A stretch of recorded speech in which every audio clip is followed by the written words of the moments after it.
And then where do you apply the threat hunting in an organization? Where do you get started with that? If you're saying, well, I'm doing a pretty good job of discovering what I have, keeping my eye on what's out there if anything bad. When do I start?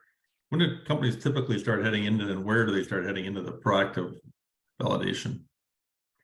Yeah, I think, again, you said it too, and I came from the world of attack surface management, and Right. so this has been kind of the great next step for me, right? But you got to know what you own, and you got to have a baseline, and you got to start somewhere. And it's never going to be perfect when you first begin an attack surface management program, but you have to have a good hold on it, even if you start with a spreadsheet that somebody's keeping of IP ranges and domains that have been registered with various registrars.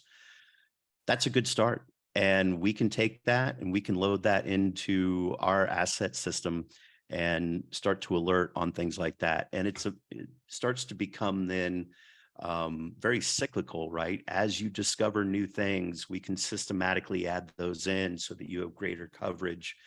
And so I think, the beginning is you got to know what you own as much as possible.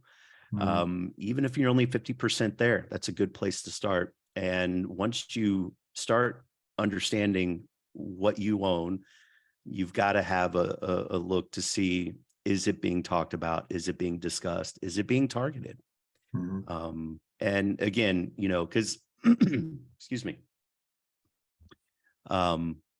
threat actors, when they're out there chatting, they're typically not saying, hey, I am targeting SynerComm. What do people know about this? They'll use very generic, broad terms. Hey, I'm looking for, a Midwest-based US company. Here's their annual revenue that I got off of Crunchbase. Right. And I'm looking for, maybe ways to get in. And so those are other things you kind of have to understand. If you're in a threat hunter in an organization, you got to know your organization, right? You got to know the ins and outs so that if somebody's talking very generically about you or your company, you can pick up on those threads and you can start to follow them and say, I think they're targeting us, or maybe they're targeting one of our partners.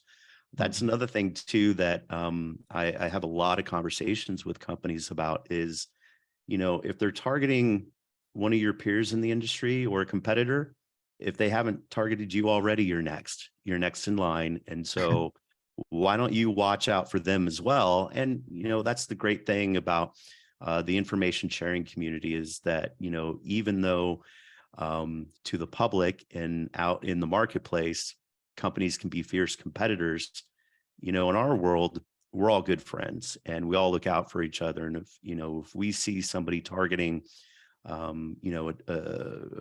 competitor of ours, we're going to reach out behind the scenes and say, hey, I think you need to take a look at this.